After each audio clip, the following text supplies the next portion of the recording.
I noticed my wife was glued to LinkedIn for hours every night, but never once mentioned anything about jobs or networking. One evening, I glanced at her screen and caught her trading flirty messages with her old boyfriend. I stayed calm and said, "Give me the password or we're done." She didn't utter a single word, simply locked the phone and turned her back to me. The next morning, she opened her eyes to my half of the closet completely cleared out and divorce papers sitting on the kitchen counter waiting for her signature. Your mind registers red flags long before you're ready to admit something is seriously off. For months, I'd been watching my wife, Lauren, suddenly become obsessed with career growth. 3, 4, sometimes 5 hours after dinner, she'd be curled up with her phone, scrolling LinkedIn like it was the most fascinating thing in the world. Yet she never brought up conferences, recruiters, or industry contacts. I'm Ryan, 41. I own a company that restores and preserves historic buildings. Think centuries-old mansions and protected landmarks all over the country. Lauren is 39 and works as a veterinary imaging specialist at a high-end animal emergency hospital. We've been married 11 years, no children by choice, which let us pour everything into our professions and travel whenever we felt like it. The first warning sign showed up about 6 months ago.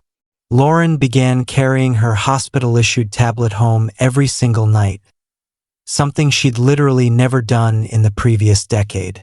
"New policy," she shrugged when I asked. "They want us reachable for tough cases." I took her word for it. Trust had never been a problem. Then came the LinkedIn marathon sessions. Every evening she'd disappear to the sofa or the bedroom, thumb flying across the screen. Anytime I walked past, she'd tilt the phone away or flick to a different tab. "Just reading research articles," she'd say with an eye roll, like I was interrupting something sacred. The third alarm bell was the new passcode. We'd always known each other's phone locks for convenience. Lost phones, quick texts, whatever. One day her screen asked for a code I didn't recognize, and she forgot to update me. I let it slide and told myself I was overthinking. That is, until last Thursday night that I got home earlier than expected from a site visit. Lauren was so absorbed in her phone that she never heard the door. I stepped quietly behind her and saw exactly what was on the screen. It definitely wasn't LinkedIn's corporate layout. It was the private message window. A guy's photo. The words made my blood freeze. "I still think about the way you feel pressed against me." Her reply, "Be patient. I'm working on getting free. It's messy." His next line, 11 years is an eternity to spend with someone who isn't right for you." I backed out of the room, took 10 slow breaths in the hallway, then walked in like I just arrived. "Hey babe, good day?" She startled, slammed the phone face down. "Yeah, normal stuff. How was the site?" "Came in early." "What are you reading?" "Nothing exciting, just LinkedIn." I sat on the bed, kept my tone level. "Lauren, I saw the messages." "Who's Michael?" Her face went through shock, anger, then icy defiance in about 3 seconds flat. "You were snooping?" "I walked in and looked over your shoulder." "Who is Michael?" "An old friend. We're just talking." "I still think about the way you feel pressed against me." "That kind of talking?" Her chin lifted. "You're twisting it." "Explain the correct context for that sentence, then." "We have history," she snapped. "It's complicated."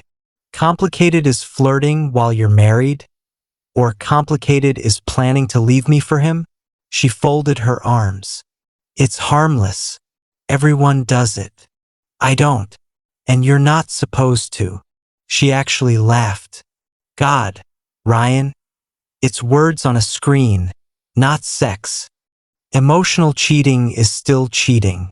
And from what I just read, you're laying the groundwork for the physical part too."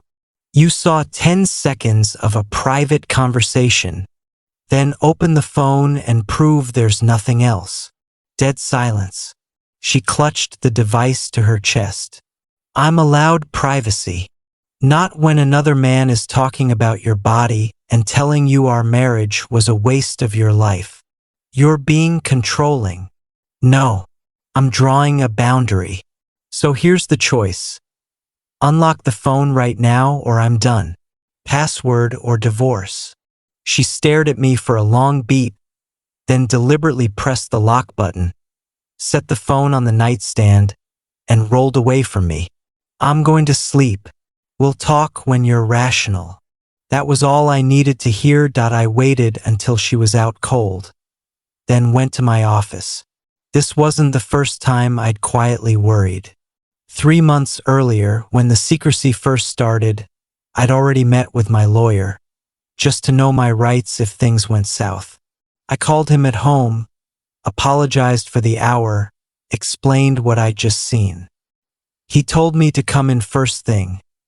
He'd have documents ready. At 5:30 a.m. I packed 2 weeks of clothes, toiletries, files, and anything sentimental I never wanted to risk losing. Everything went into the truck.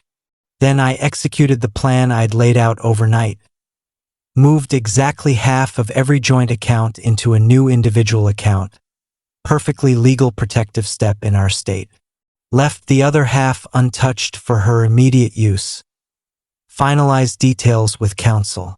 Papers would be e-filed the moment the courthouse opened. A courier would deliver her set by 8:30. Notified my office manager, who starts at 6, about ending Lauren's access to company health insurance and the spare work vehicle she sometimes borrowed. Coverage would continue until final decree. Vehicle keys would be deactivated within policy limits. Emailed our property manager. The downtown loft is solely in my name. Bought 2 years before we married with profits from a massive restoration job. Paid for exclusively from my separate account ever since. I'd keep making payments. She had 60 days to vacate, twice the legal minimum. By 8:15 the courier dropped the envelope. I laid the papers on the island with a short note. Your silence last night made the decision for both of us. You have 60 days. All future contact through counsel. Ryan, I left my house key and wedding band on top and walked out. At 8:41 my phone started blowing up. You can't be serious. Call me right now. You're throwing away 11 years over nothing? This is my home too. I didn't answer a single one. I checked into the corporate apartment I'd reserved at 4 a.m., set up my laptop and started my workday. Predictably, she went nuclear, called my parents, my brother, my best friend from university, everyone, claiming I'd lost my mind over an innocent friendship. I'd already sent a short, factual heads up to the inner circle. Lauren and I are separating because of infidelity on her part. I have proof but prefer privacy. I'm safe, just need space. I'll fill in details when I'm ready. By nightfall her tone flipped to bargaining. Please just talk to me. I'll show you the phone now. It was stupid and meaningless. Come home, we can fix this. I still didn't reply. The next day Michael actually called me from an unknown number. She'd clearly given it to him. Hey man, this is all a big misunderstanding. I cut him off. I'm no longer part of whatever this is. Lose my number. Blocked. 3 days later, she showed up at my office lobby in tears. My assistant, already briefed, kept her in reception. Security walked her out when she refused to leave. That evening, I got an email with carefully curated proof. A handful of recent, totally innocent messages. Cute attempt. What she didn't realize is that I'd always kept basic traffic logs on our home router for network diagnostics. The logs showed her devices hammering LinkedIn servers for hours on the exact nights she swore she was reviewing scans. Her work tablet was connecting at 11 p.m. too. Funny for something meant only for emergencies. A week after I left, her hospital announced department restructuring. Her position was eliminated. Perfect timing. Suddenly unemployed, she now had to find both income and housing. She tried the victim route. You're abandoning me with no job or money. I forwarded everything to my attorney and kept silent. Her lawyer, a known shark, came in swinging, demanded half the loft, permanent maintenance, and a slice of my company. My attorney countered with the deed, payment records, and, surprise, the prenup she'd apparently forgotten existed. Emotional infidelity with documented intent to leave the marriage triggered forfeiture clauses. Their demands shrank overnight. 90 days later, our state's mandatory cooling-off period, we finalized everything. She walked away with a lump sum equal to 6 months' salary, her personal items, and 6 months of continued health coverage. That was it. The divorce was official 5.5 months after I walked out. Faster than most contested cases. It's been a full year now. I've had the loft gutted and redone. Not a trace of her remains. Last week a handwritten letter arrived via my lawyer. Regrets, bad choices, undying love, Michael was a mistake. Can we try again, etc. I didn't write back. People keep asking if I moved too fast, if counseling might have saved it, if I'm too cold. My answer never changes. When someone shows you who they are, believe them. Lauren showed me the second she locked that phone and turned away. She chose the secret over the marriage. I just made it official. I don't hate her. Hate takes energy I'd rather spend on the next project, the next trip, the next chapter. But I don't second-guess walking away either.